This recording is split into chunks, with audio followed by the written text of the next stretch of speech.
Então, vamos lá. Nessa visão que eu estou colocando para vocês, não sei se vocês concordam, não é? É que a revolução, que nós chamamos de revolução, é expressão de um processo em determinados momentos, aonde as contradições, as lutas sociais, a luta de classes, atingem um nível, né, e chega num limite que não é mais possível conservar aquela estrutura existente, né, mas ela é resultante desse processo, né. E aqui, no caso, como nós estamos falando da Comuna de Paris, é França, né, eu gostaria de chamar a atenção aqui, dentro dessa visão, né, que o processo de revolução e contra-revolução na França, ele percorre praticamente um século. Por que ele percorre praticamente um século? Vamos pegar aqui um exemplo com a Inglaterra. A Revolução aristocrático-burguesa na Inglaterra, ela vai de 1640 a 1688, 89, não é? E tem também revolução e contra-revolução, não é? Liquidação e genocídio contra parcelas da população na própria Inglaterra. Mas, veja, ela se restringe a um período menor, não é?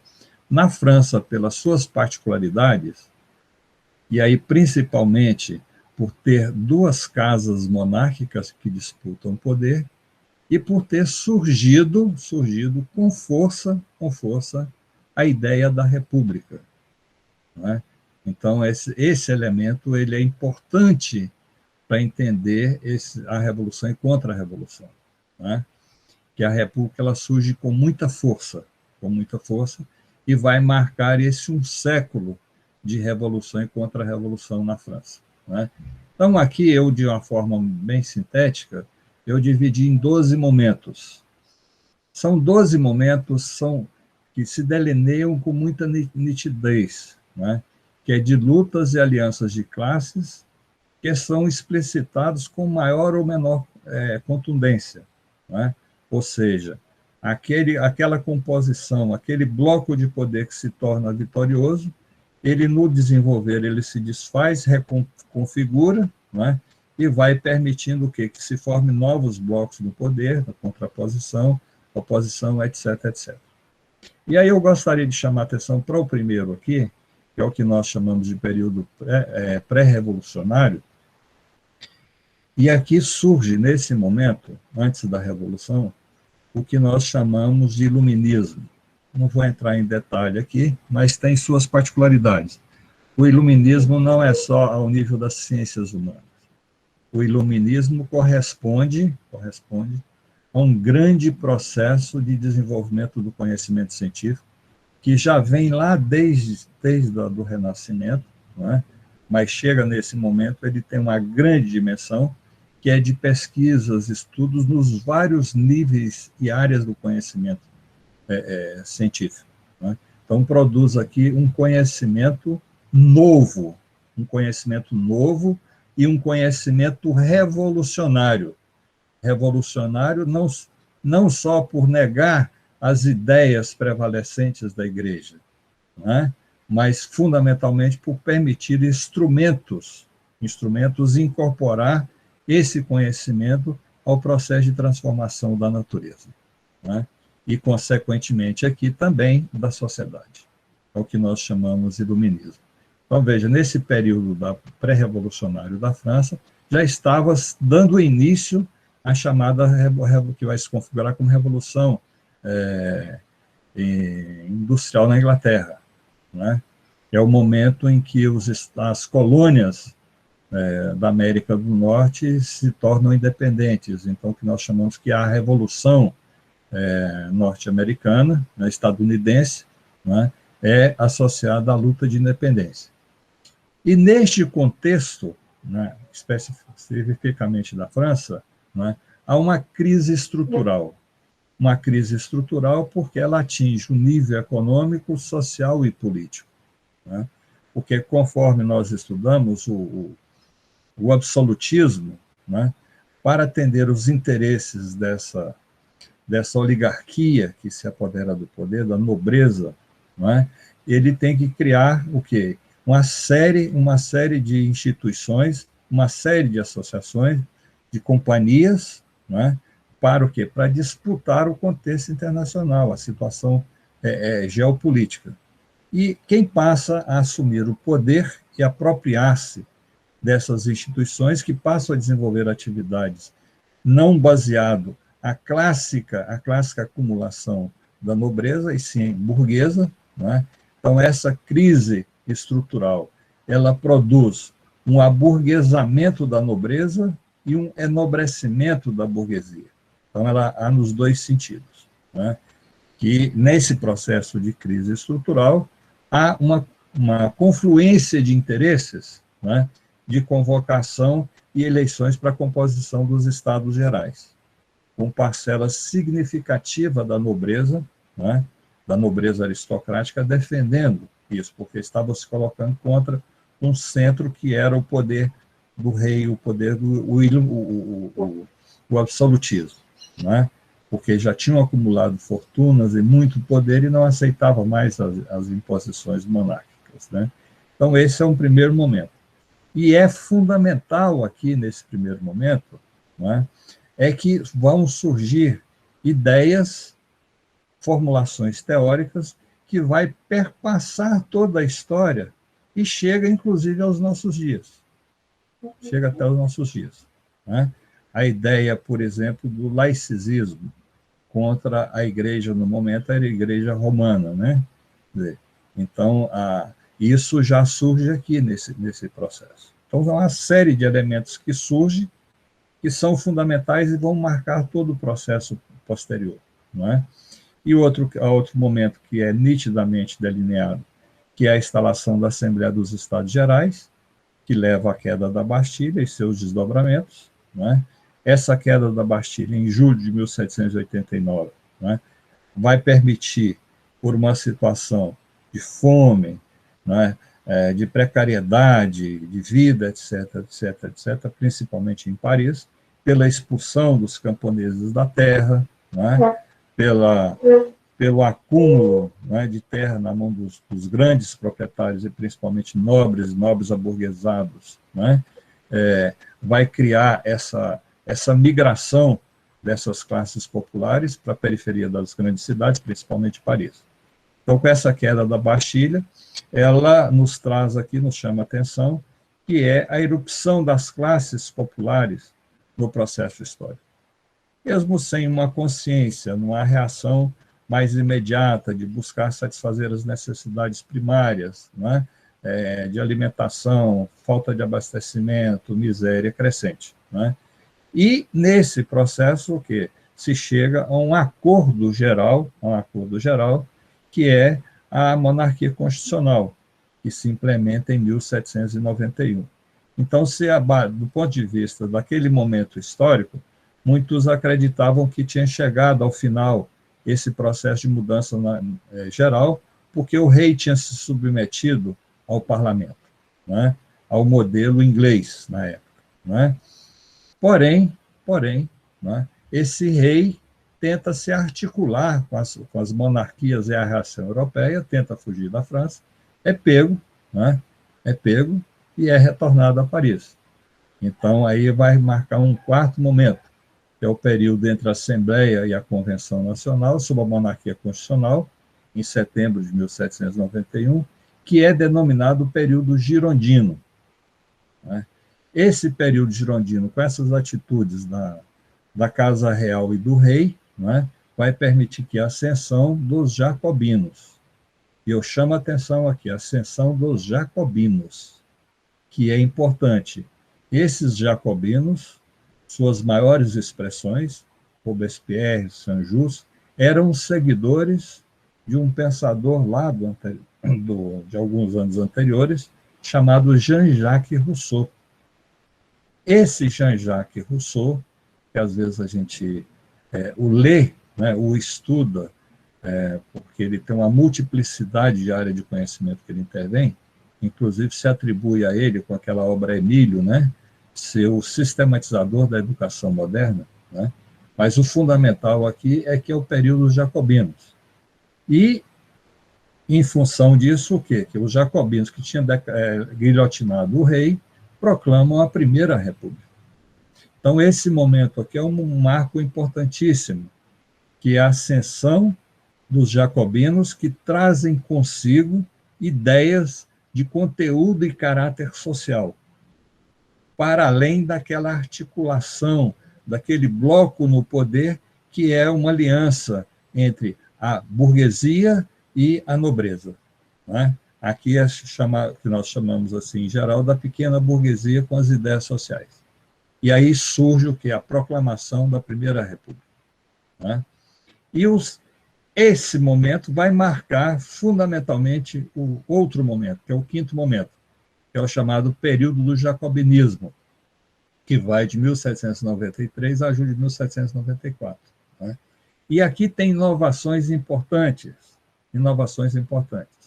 É que aquele poder que era exercido através de uma constituição de monarquia constitucional, se elabora novas leis, né? E o poder passa a ser unicameral e ser exercido através da Assembleia Nacional. Isso aqui é uma inovação importantíssima, que vai marcar o processo histórico, que vai se manifestar na Comuna de Paris e que até hoje, infelizmente, não se manifestou. Né? Que a Assembleia Nacional, tendo um poder não unificado, né, permite que o quê? A pressão popular, a participação dos diversos segmentos da população se faça com maior contundência. Né? E o poder dos jacobinos aqui incorpora aquelas classes populares que tinham irrompido na história, já de forma mais organizada aqui, sob a forma de sans-culottes, né? Porque aqueles que participavam ativamente não tinham a cartola, né? Então, sans-culottes, né? Sem o culote, né? Que vai surgir aqui com ideias próprias e aderentes à República. E passam a reivindicar, não é qualquer república, é uma república de caráter social, né? Ou seja, uma organização do poder estatal que atende aos interesses, vamos dizer assim, do conjunto da sociedade e, prioritariamente, que tenha um conteúdo social. Então, esse quinto período, do período jacobino, é fundamental, é decisivo. E se não fosse esse período jacobino, quando houve a invasão da reação europeia, foi justamente nesse período dos jacobinos, que lutaram denodamente, que regaram com seu sangue os campos de batalha, que conseguiram garantir a vitória e a continuidade da Revolução. Só que, nesse processo, os seus filhos, os seus melhores filhos, né? Ou seja, aquilo que se tinha produzido de melhor nesse período, morreram na frente de batalha, ou por disputas internas, alguns foram guilhotinados. Né? E isso permitiu o sexto momento, que é a reação e a contra-revolução. Então, a ideia que eu estava colocando lá para vocês é revolução e contra-revolução. Né? Então, neste momento aqui, caso, vamos imaginar aqui, fazer uma elucubração, né? Os jacobinos tivessem permanecido no poder. Né? Daí o passado está no presente. Com certeza, o mundo que vivemos hoje seria diferente. Né? Então, os jacobinos foram, através de golpes, morreram e foram decapitados. Então, houve essa reação e a contra-revolução termidoriana, que vai de 1794 a novembro de 1799. Né? E é aqui que surge um personagem marcante na história da França e mundial, né? Que, a partir daqui, dessa Revolução Termidoriana, né, há um vazio de poder, né? E esse vazio de poder permite que isso vai se caracterizar um sétimo período, que é o golpe de Estado, 18 de Brumário, que vai estabelecer o primeiro império. Né? Veja, já tinha negado a República, que estabelece o primeiro império, que passa a ser conhecido na história, estudado como o período napoleônico, né? Que vai de 1799 a abril de 1814 e definitivamente a abril de 1815. E aqui também, nesse sétimo período, né, a posição e o papel de Napoleão Bonaparte é importantíssimo e ele altera o quadro geopolítico europeu, né, e, consequentemente, mundial, pela existência das colônias, mas fundamentalmente na Europa, né.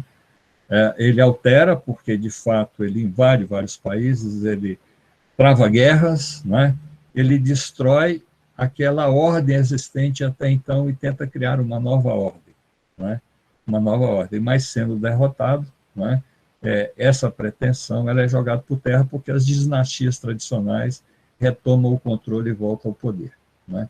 Então, com o fim desse período napoleônico, surge um oitavo período, que é o chamado período da Restauração, que vai de 1814, 1815, com a derrota de Napoleão, a 1848. Né? Isso aqui, com a derrota de Napoleão, vai o quê? Reconfigurar novo bloco de poder. Né?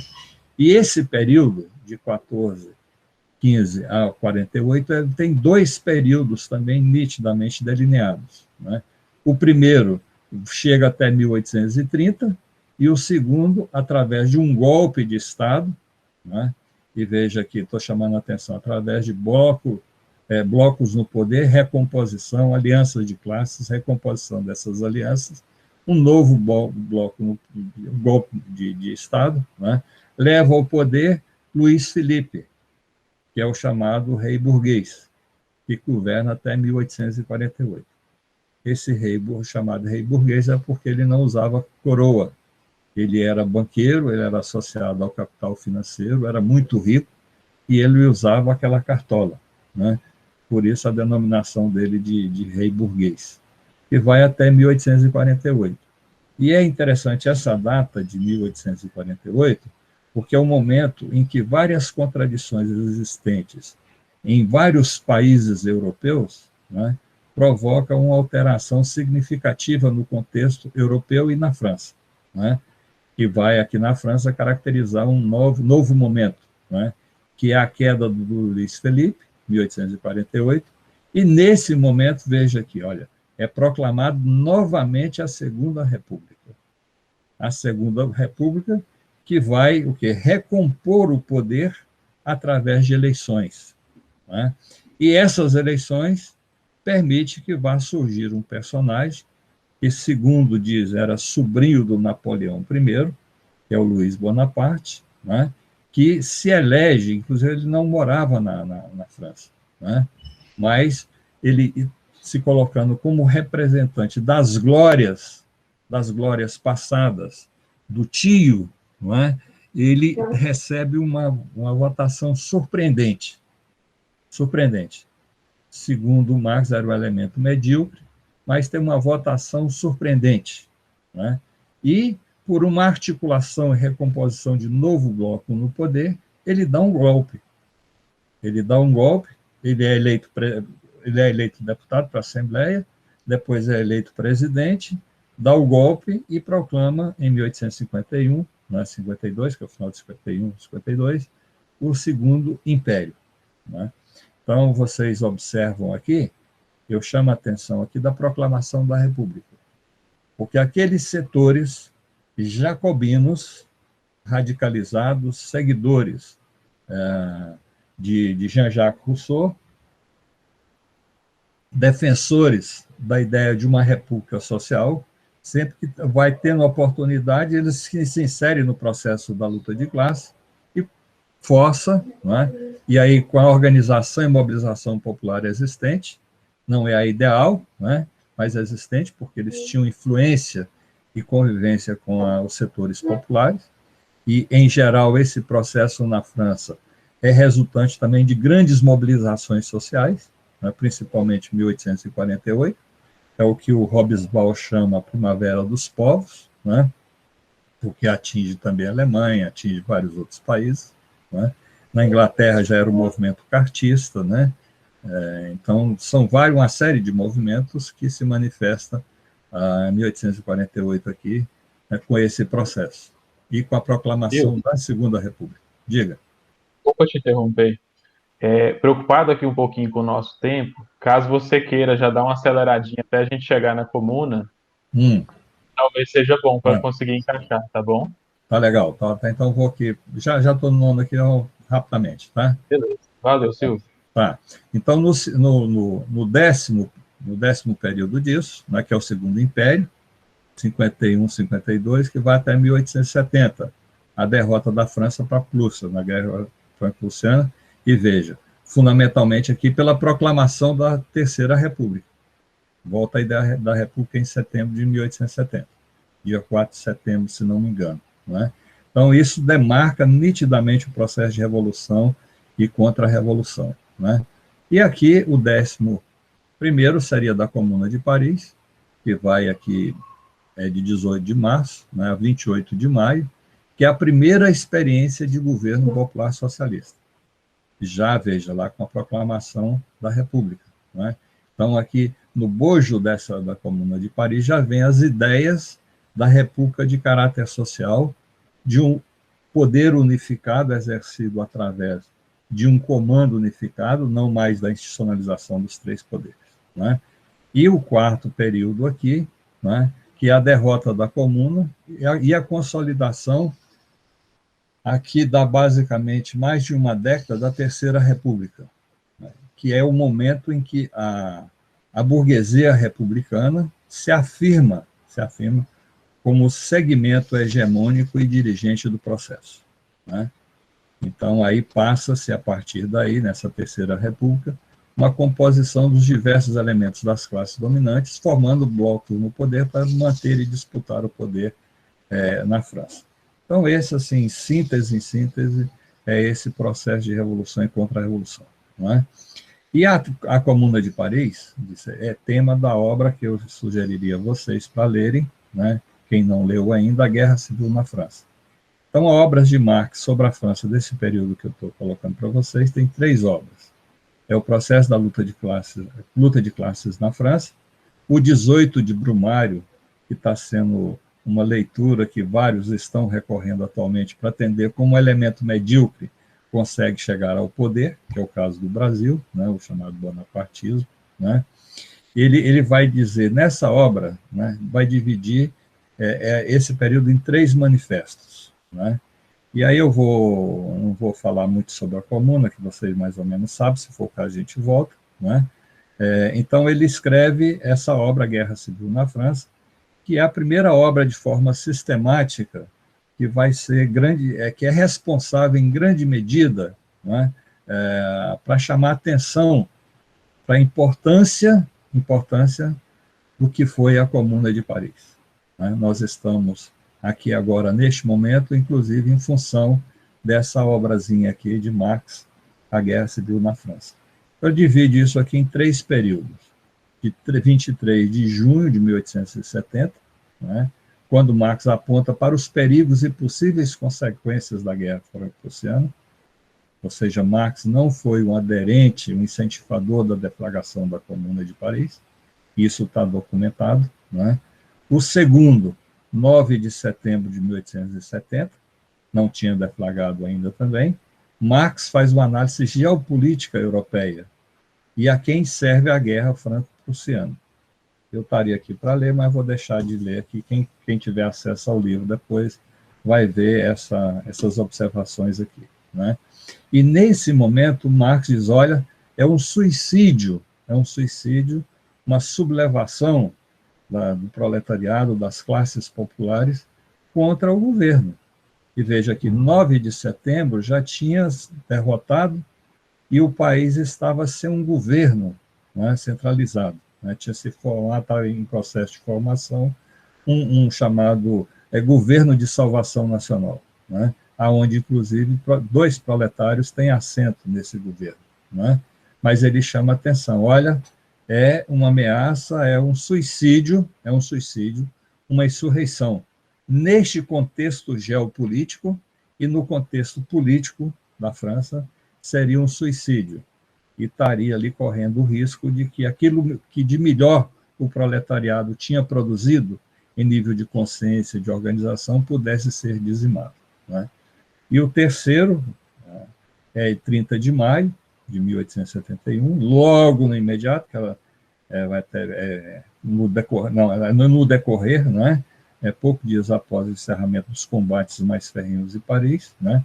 Que é uma análise vibrante aqui sim, das lições e ensinamentos da Comuna. É aqui que Marx vai formalizar definitivamente sua concepção de Estado, né? E sua concepção que hoje está aí em debate, não é? E segundo Engels, do que seria a ditadura do proletariado, ou seja, do que seria uma democracia popular radical, né? Que aí tem lá, eu chamo a atenção para vocês, como ponto de partida lá, as ideias de Jean-Jacques Rousseau, né? Essa aqui é a capa do livro, da terceira edição, para quem tiver interesse, né? Ela é atualizada, ilustrada e complementada, tem uma série de materiais muito interessantes, né?